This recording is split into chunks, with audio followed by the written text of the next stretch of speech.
നമസ്കാരം, കേസ് ന്യൂസിലേക്ക് ഏവർക്കും സ്വാഗതം. പ്രധാന വാർത്തകൾ.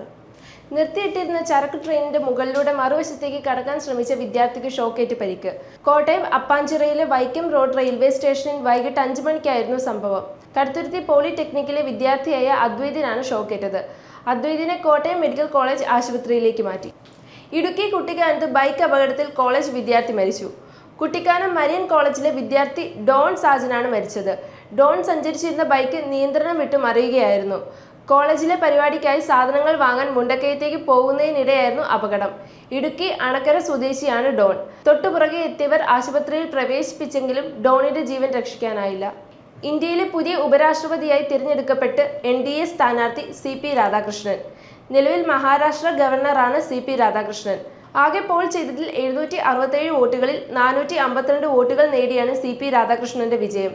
152 വോട്ടിന്റെ ഭൂരിപക്ഷത്തിനാണ് CP രാധാകൃഷ്ണൻ തെരഞ്ഞെടുക്കപ്പെട്ടിരിക്കുന്നത്. കേരളത്തിൽ അടുത്ത 5 ദിവസം കൂടി നേരിയ ഇടത്തരം മഴയ്ക്ക് സാധ്യതയെന്ന് കേന്ദ്ര കാലാവസ്ഥാ വകുപ്പ് അറിയിച്ചു. വിവിധ ജില്ലകളിൽ യെല്ലോ അലർട്ട് പ്രഖ്യാപിച്ചിട്ടുണ്ട്. തെക്കൻ ഒഡീഷയ്ക്കും വടക്കൻ ആന്ധ്രാപ്രദേശ് തീരത്തും മുകളിലായി ഉയർന്ന ലെവലിൽ ചക്രവാത ചുഴി സ്ഥിതി ചെയ്യുന്നുണ്ട്. ഇതുകൂടാതെ മാന്നാർ കടലിന് മുകളിൽ മറ്റൊരു ചക്രവാത ചുഴിയുമുണ്ട്. ഇന്ന് ഒറ്റപ്പെട്ട ഇടിമിന്നലോട് കൂടിയ ശക്തമായ മഴയ്ക്കും മണിക്കൂറിൽ 30 മുതൽ 40 കിലോമീറ്റർ വരെ വേഗതയിൽ ശക്തമായ കാറ്റിനും സാധ്യതയെന്നും കേന്ദ്ര കാലാവസ്ഥാ വകുപ്പ് അറിയിച്ചു. കാന്താര 2 വിലക്ക്. കേരളത്തിൽ പ്രദർശിപ്പിക്കില്ലെന്ന് ഫിയോക്.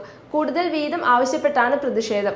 കളക്ഷന്റെ 55% വേണമെന്ന് വിതരണക്കാർ ആവശ്യപ്പെട്ടുവെന്നാണ് വിവരം. പറ്റില്ലെന്ന തിയേറ്റർ ഉടമ സംഘടന ഫിയോക് വ്യക്തമാക്കി. ചിത്രം ഒക്ടോബർ 2-ന് വേൾഡ് വൈഡായി കന്നഡ, ഹിന്ദി, തെലുങ്ക്, തമിഴ്, മലയാളം, ഇംഗ്ലീഷ്, ബംഗാളി ഭാഷകളിൽ ആരാധകർക്ക് മുന്നിലേക്ക് എത്തിക്കാനിരിക്കെയാണ് ഫിയോക് പ്രതിഷേധവുമായി എത്തിയിരിക്കുന്നത്. മുൻ ജില്ലാ കളക്ടറും PRD ഡയറക്ടറുമായ M നന്ദകുമാർ അന്തരിച്ചു. തലച്ചോറിലെ രക്തസ്രാവത്തെ തുടർന്ന് ഒരു സ്വകാര്യ ആശുപത്രിയിൽ നടത്തിയ ശസ്ത്രക്രിയയിലെ പിഴവിനെ തുടർന്ന് കോമയിലായ നന്ദകുമാർ മറ്റൊരു സ്വകാര്യ ആശുപത്രിയിൽ ചികിത്സയിലായിരുന്നു. ഇന്നലെ രാത്രി 7:30യോടെയായിരുന്നു അന്ത്യം. മദ്യലഹരിയിൽ മകൻ അച്ഛനെ കുത്തിക്കൊന്നു. തൃശൂർ കൊരട്ടിയിലെ അറ്റപ്പാടത്ത് ജോയിയാണ് കൊല്ലപ്പെട്ടത്. മകൻ ക്രിസ്റ്റിയെ പോലീസ് കസ്റ്റഡിയിലെടുത്തു. മദ്യലഹരിയിൽ ഇരുവരും തമ്മിൽ തർക്കം പതിവായിരുന്നുവെന്ന് പോലീസ് പറഞ്ഞു. സെക്യൂരിറ്റി ജീവനക്കാരനായിരുന്നു ജോയ്. ഇന്നലെ രാത്രി ക്രിസ്റ്റി തന്നെയാണ് പോലീസിനെ വിളിച്ച് അച്ഛൻ രക്തത്തിൽ കുളിച്ച് കിടക്കുന്നു എന്നറിയിച്ചത്. തുടർന്ന് പോലീസ് എത്തി ക്രിസ്റ്റിയെ കസ്റ്റഡിയിലെടുത്തു. നേപ്പാളിലെ ആഭ്യന്തര സംഘർഷം അവസാനിപ്പിക്കാൻ ആഹ്വാനവുമായി നേപ്പാൾ സൈന്യം. പ്രധാനമന്ത്രിയും പ്രസിഡന്റും രാജിവെച്ചതിനു പിന്നാലെ നേപ്പാളിന്റെ നിയന്ത്രണം സൈന്യം ഏറ്റെടുത്തു. അക്രമ പ്രവർത്തനങ്ങളിൽ ഏർപ്പെടരുതെന്നും പ്രക്ഷോഭകരോട് സൈന്യം അഭ്യർത്ഥിച്ചു. നേപ്പാളിനെയും ജനങ്ങളെയും സംരക്ഷിക്കുന്നതിനുള്ള പ്രാഥമിക ഉത്തരവാദിത്തം സൈന്യം ഏറ്റെടുക്കുമെന്ന് വ്യക്തമാക്കി. ഇതോടെ വാർത്തകൾ കഴിഞ്ഞു. നമസ്കാരം.